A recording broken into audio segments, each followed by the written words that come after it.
নমস্কার বন্ধুরা, আশা করি সকলে ভালো আছো।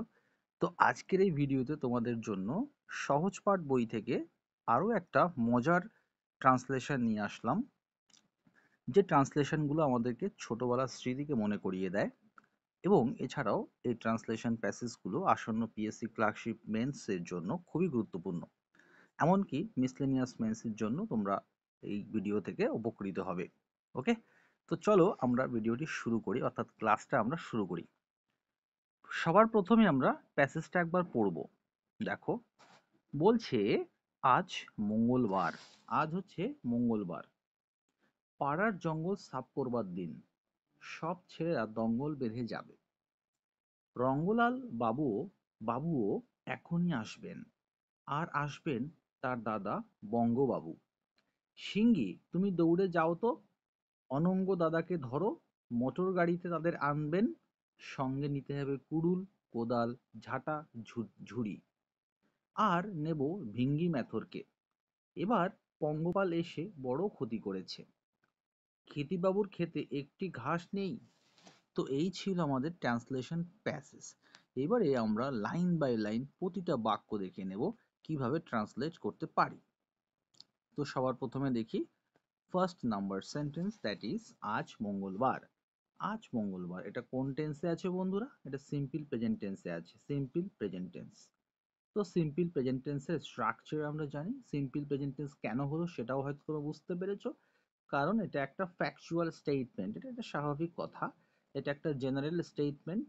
জেনারেল বা ফ্যাকচুয়াল একটা স্টেটমেন্ট। জেনারেল স্টেটমেন্ট, স্বাভাবিকভাবে যে কথাগুলো আমরা বলি সেগুলো সিম্পল প্রেজেন্টে হয়। তো আজ মঙ্গলবার সিম্পল প্রেজেন্ট টেন্স, তাহলে কি হবে? Today is Tuesday. সাবজেক্ট ভার্বের বেস ফর্ম প্লাস অবজেক্ট, তাহলে টুডে সাবজেক্ট, ইজ হচ্ছে হয়, verb. Okay, today is Tuesday. Okay, today is Tuesday. তো এভাবে আমরা করতে পারি, টুডে ইজ টিউসডে। ক্লিয়ার? ওকে, তো চলো আমরা দেখে নেব নেক্সট সেন্টেন্সটা কি আছে।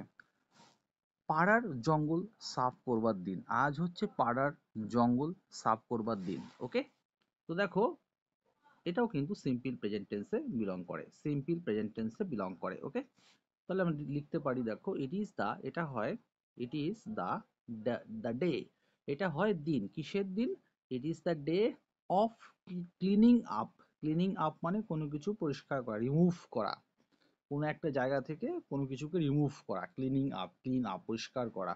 তাহলে ইট ইজ দ্য ডে, এটা হচ্ছে দিন, কিসের দিন? না, of cleaning up the garbage. Garbage মানে আবর্জনা। ওকে, অফ আ লোকালিটি, আমাদের এলাকার। ঠিক আছে, আমাদের এলাকার নোংরা অর্থাৎ জঙ্গল পরিষ্কার করার দিন আজকের দিনটা। তো সেন্টেন্সটা কি হলো? ইট is the day of cleaning up the garbage of a locality. পরের সেন্টেন্সটা দেখবো আমরা। বলছে সব ছেলেরা দঙ্গল বেঁধে যাবে। সব ছেলেরা দঙ্গল বেঁধে যাবে। তাহলে কি হবে? সব ছেলেরা মানে কি? All the boys. সাবজেক্ট হচ্ছে কি? All the boys. সাবজেক্টের পরে আমরা কি বসাই? উইল বসাই বা শ্যাল বসাই। সিম্পল ফিউচার টেন্স যেহেতু, বুঝতেই পারছো, ভার্বের শেষে ব বে বেন, ভার্ব যাবে, ভার্বের শেষে ব বে বেন থাকলে simple present, simple future tense হয়। ওকে, তাহলে অল দ্য বয়েজ, সকল বালকেরা, উইল গো অর্থাৎ যাবে। কোথায় যাবে? There. All the boys will go there together. Together একসাথে যাবে বলেছে, দল বেঁধে, দঙ্গল বেঁধে, তাই টুগেদার কথাটা দেওয়া হলো। পরের সেন্টেন্সটা দেখো। বলছে যে বলছে যে রঙ্গলাল বাবুও এখনই আসবেন। রঙ্গলাল বাবুও এখনই আসবেন। দেখো, এখানে আমি দুটি সেন্টেন্স লিখেছি। রঙ্গলাল বাবুও এখনই আসবেন, এর কনটেক্সটে এটাও সিম্পল ফিউচার টেন্স, তোমরা জানো। সিম্পল ফিউচার টেন্স, আসবেন বলেছে, তাহলে subject plus will plus V one. এই স্ট্রাকচারটা আমরা ফলো করব। This structure should be follow to translate this passage into English. দেখো, সাবজেক্ট হচ্ছে রঙ্গলাল বাবু, তারপরে আমরা সাবজেক্টের পরে উইল বসালাম। রঙ্গলাল বাবু উইল অলসো কাম নাও, অর্থাৎ রঙ্গলাল বাবুও কিন্তু এখন আসবেন, অথবা শর্টলি। শর্টলি মানে খুব শীঘ্রই। তাহলে Rangalal babu will also come shortly. Will also come shortly, এটা করতে পারি। অথবা এটাও করতে পারি, Rangalal babu will also be here shortly. এখানে দেখো, উইল অলসো বি, বি মানে এখানে উপস্থিত থাকা। এখানে বি শব্দের অর্থ হচ্ছে উপস্থিত থাকা, ভার্বের বেস ফর্ম, এটা বি ভার্বের বেস ফর্ম, মানে এখানে তিনিও থাকবেন, তিনিও আসছেন এখানে খুবই শীঘ্র, শর্টলি মানে খুবই শীঘ্র। আমরা বি শব্দের অনেক প্রকার ব্যবহার জানি। ধরো কেউ তোমাকে বলছে ইউ বি দেয়ার, তুমি কিন্তু সেখানে থেকো। You be there and maintain discipline among the students.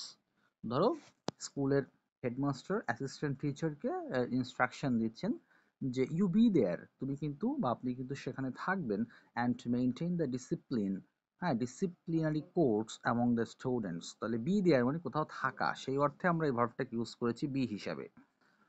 Next সেন্টেন্সটা আমরা দেখবো, আর আসবেন তার দাদা বঙ্গবাবু। তার সাথে আর কে আসবেন? তার দাদা আসবেন। তার দাদার নাম কি? বঙ্গবাবু। ওকে, তো চলো, সিম্পল ফিউচার টেন্সে আছে যেহেতু, তাহলে বিসাইডস হিম মানে তার পাশাপাশি, অথবা অ্যাডিশনালি করতে পারি, অ্যাডিশনালি, অ্যাডিশনালি, বিসাইডস হিম তার পাশাপাশি, অথবা অ্যাডিশনালি মানে অধিকন্তু, হিজ এল্ডার ব্রাদার মানে কি? তার বড়দা। হিজ এল্ডার ব্রাদার মানে তার বড়দা। রঙ্গলাল বাবু উইল অলসো কাম, তার বড়দা রঙ্গলাল বাবু আসবেন, ঠিক আছে? উইল অলসো খাম, উইল অলসো খাম, ঠিক আছে? অ্যালং উইথ হিম, এখানে তুমি অ্যাড করতে পারো অ্যালং উইথ হিম, তার সাথে আসবেন যেহেতু, তো অ্যালং উইথ হিম করতে পারো, সমস্যা না করলেও সমস্যা নেই, অ্যালং উইথ হিম কথাটা দিতে পারো, সাথে করে আসবেন যেহেতু তার সাথে। তাহলে অ্যাডিশনালি হিজ এল্ডার ব্রাদার, পুরোটা subject, his elder brother subject, Ranglal babu পর্যন্ত, will also come along with him. Okay, অথবা এটা লিখতে পারো additionally he will be accompanied by his elder brother Bangababu. Okay, তো কি বলছে দেখো, আচ্ছা এখানে একটু ভুল হয়েছে, এই জায়গাটা বঙ্গবাবু হবে। ওকে, এই জায়গাটা বঙ্গবাবু, কারণ তার ব্রাদারের নাম হচ্ছে বঙ্গবাবু, তো এই জায়গাটা না ঠিক করে নেয় বঙ্গবাবু। ওকে, তো দেখো অ্যাডিশনালি, উপরন্তু, he will be accompanied by, অর্থাৎ প্যাসিভ ভয়েসে করছে, অ্যাকম্পানিড বাই মানে হচ্ছে কারো মানে কেউ কাউকে সঙ্গ দিচ্ছে এরকম সেন্সে, তো তাকে কি সঙ্গ দেবে? তার এল্ডার ব্রাদার বঙ্গবাবু, এরকম সেন্সে আমরা অ্যাকম্পানিড বাই ইউজ করি, ঠিক আছে? কারোর সাথে কোথাও যাওয়ার অর্থে অ্যাকম্পানিড বাই হয়, ঠিক আছে? আর অ্যাকম্পানিড উইথ কখন হয় সেটাও কিন্তু তোমরা আমাকে কমেন্ট করে জানাবে, যে what is the difference between accompanied by and accompanied with, ঠিক আছে? অ্যাকম্পানিড বাই আর অ্যাকম্পানিড উইথ এর ডিফারেন্স কি আছে? If you know, please just drop your comment in the comment section and let me know. Okay, দেখো সিঙ্গি তুমি দৌড়ে যাও তো, সিঙ্গি তুমি দৌড়ে যাও তো, তো দেখো কি বলছে, এটা কিভাবে ট্রান্সলেট করবো আমরা এটাকে? সিঙ্গি, অর্থাৎ সিঙ্গি অ্যাড্রেস করছে কাউকে, ভোকেটিভ কেসে আছে, অ্যাড্রেস করলে ভোকেটিভ কেসে থাকে আমরা জানি। সিঙ্গি ইউ গো দেয়ার ইমিডিয়েটলি, তুমি সেখানে দ্রুতই যাও তো। এখানে দৌড়ে যাও তো মানে কি বলতেছি? তাড়াতাড়ি যাও। দৌড়ে যাও মানে সত্যি সত্যি তাই যে রান করতে হবে, দৌড়াতে হবে এমনটা ঠিক না, ঠিক আছে? তো এরকমও করতে পারো যে সিঙ্গি ইউ গো দেয়ার ইমিডিয়েটলি, সিঙ্গি তুমি সেখানে যাও তো, দ্রুতই যাও সেখানে, ইউ গো দেয়ার ইমিডিয়েটলি। অথবা এটা হতে হতে পারো যে সিঙ্গি ইউ আর আক্স টু, প্যাসিভে করছি এই সেম সেন্টেন্স, এটাকে প্যাসিভে করলে কেমন হয় দেখো, প্যাসিভে করলে কি হয়? ইউ আর আক্সড অথবা you are instructed. Okay, you are আক্সড আমরা জানি এটা ইম্পারেটিভ সেন্টেন্স, ইম্পারেটিভ সেন্টেন্সে ভয়েস চেঞ্জ করতে গেলে you are advise to, you are আক্সড to, you are recommended to, you are suggested to, এরকম করে করতে হয়। তাহলে এখানে করলাম ইউ আর আক্সড to go there promptly, to go there promptly. Okay, next সেন্টেন্সটা দেখবো আমরা, অনঙ্গ দাদাকে ধরো, মোটর গাড়িতে আনবেন, তাদের আনবেন। তো ধরো বলতে এখানে কি বলতে চেয়েছে? মানে তাকে রিকোয়েস্ট করো, তাকে অ্যাপ্রোচ করো, তাকে ভালো করে বলো, ইমপ্লোর করো, ঠিক আছে? Request our elder brother Ananga. তো সেন্টেন্সটি ইম্পারেটিভে আছে, জাস্ট এভাবে শুরু করব, রিকোয়েস্ট ভার্বটা দিয়ে শুরু করব, রিকোয়েস্ট, অথবা এরকম করতে পারো তাকে অ্যাপ্রোচ, মানে কি?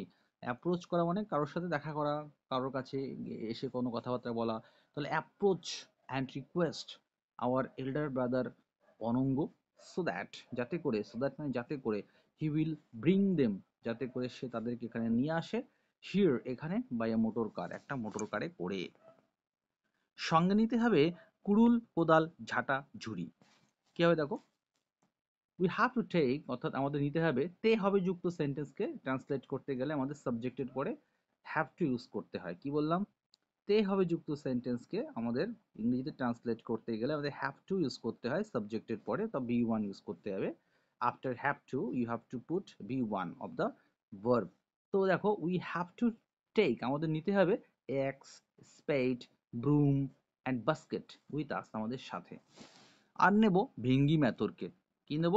আর নেব ভিঙ্গি ম্যাথরকে। তো দেখো কিভাবে করা হয়েছে। বলছে বিসাইডস দিস টুলস, এই টুলস, টুলস মানে কি, ওই আর কি যন্ত্রপাতি, যন্ত্রপাতিগুলো দেখতে পেয়েছো, অ্যাক্স, স্পেড, ব্রুম। ওকে, তাহলে besides this tools we will take, আমরা নেব ভিঙ্গি দ্য স্ক্যাভেঞ্জার উইথ আস। তো এখানে দেখো ভিঙ্গির পরে একটা নাউন ফ্রেজ ইউজ করা হয়েছে, দ্য স্ক্যাভেঞ্জার। এটা হচ্ছে নাউন ইন অ্যাপোজিশন। কার অ্যাপোজিশন? ভিঙ্গির অ্যাপোজিশন। ভিঙ্গি আসলে কে? The scavenger. তা ভিঙ্গির পরে কমা দিয়ে তার পরিচয় বাতলে দিল হচ্ছে এই collection of words the scavenger, এই দুটি শব্দ। তো এইটাকে আমরা বলবো কি? Apposition, noun in apposition. এবার পঙ্গপাল এসে বড় ক্ষতি করেছে, এবার পঙ্গপাল এসে বড্ড ক্ষতি করেছে। কি লিখবো? তো এবার মানে কি, ইন দিস ইয়ার অথবা দিস ইয়ার, ইন উজ্জ্বল থাকে অনেক সময়, সমস্যা নেই। ইন দিস ইয়ার, এবছরে, এ সোয়ার্ম অফ লোকাস্টস, মানে কি একদল পঙ্গপাল, এটা collective noun, a swarm of locusts. তারপরে হ্যাজ বসালাম, কারণ এখানে দেখো এ আছে, কালেকটিভ নাউন যেহেতু, তাই এখানে আমরা হ্যাজ সিঙ্গুলার ভার্ব ইউজ করব।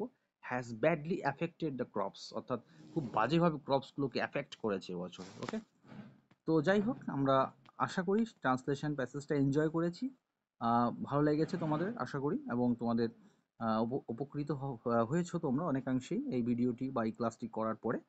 তো ভিডিওটি যদি তোমাদের ভালো লেগে থাকে আর উপকার এসেছে বলে মনে হয়, তাহলে অবশ্যই চ্যানেলটা সাবস্ক্রাইব করবে। যদি অলরেডি সাবস্ক্রাইব করে থাকো তাহলে একটা লাইক বাটনে প্রেস করে দিও, পারলে বন্ধুদের মধ্যে শেয়ার করে দিও। Thank you for watching this video.